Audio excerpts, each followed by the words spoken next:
आप सबको मैं सुना रहा हूं कि सुनी सुनी सुजन।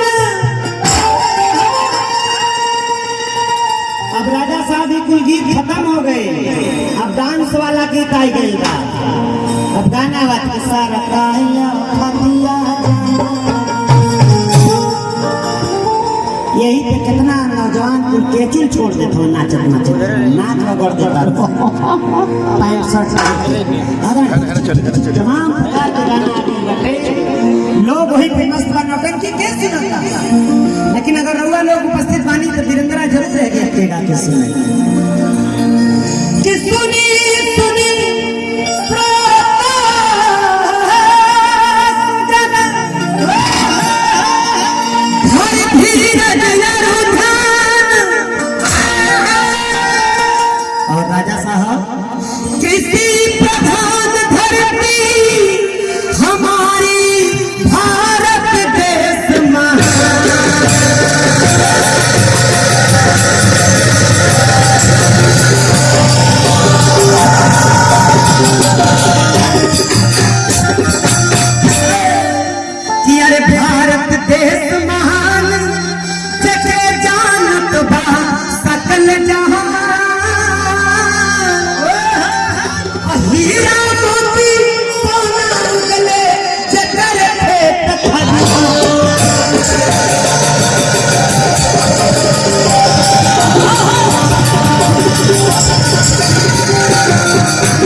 चल के खेती कराया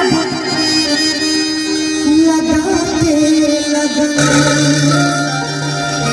कितना किसान भैया लोग गांव देहात से आयल बनी तो यहाँ देखा के बताइए, बस 5-6 गो लोग आयल बनी। आप देखा कुछ लोग तो किसान माने के तैयार नहीं खन राजा साहब, जेकर बाजारी में घर हो वो कई बार हम कहा किसान तो नगर पालिका में रहे वाला है ना, हम किसान के बेटा ना कतई नहीं। किसान तो सब यहाँ बा, तो एक बार सब किसान हाथ उठा के समर्थन करो। सब लोग एक बार हाथ उठाओ भैया कि माना माना बचन सुनिला हमारा वचन, चल के खेती कराया लगा के लगन। अरे मन में विश्वास बा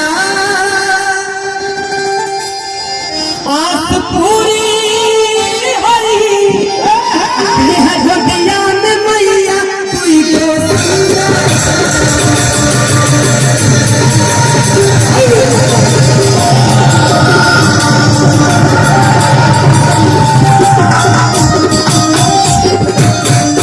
उठावा हरा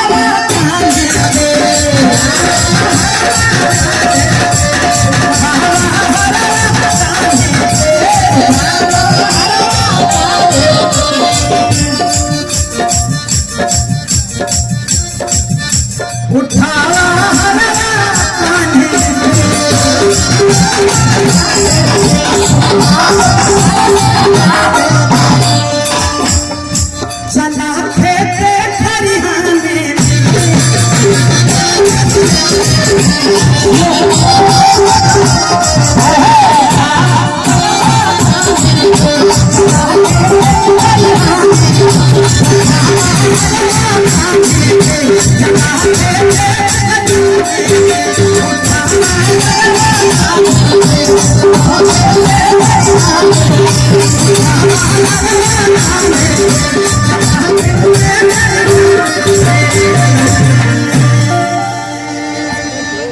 बहुत बहुत धन्यवाद, थैंक यू।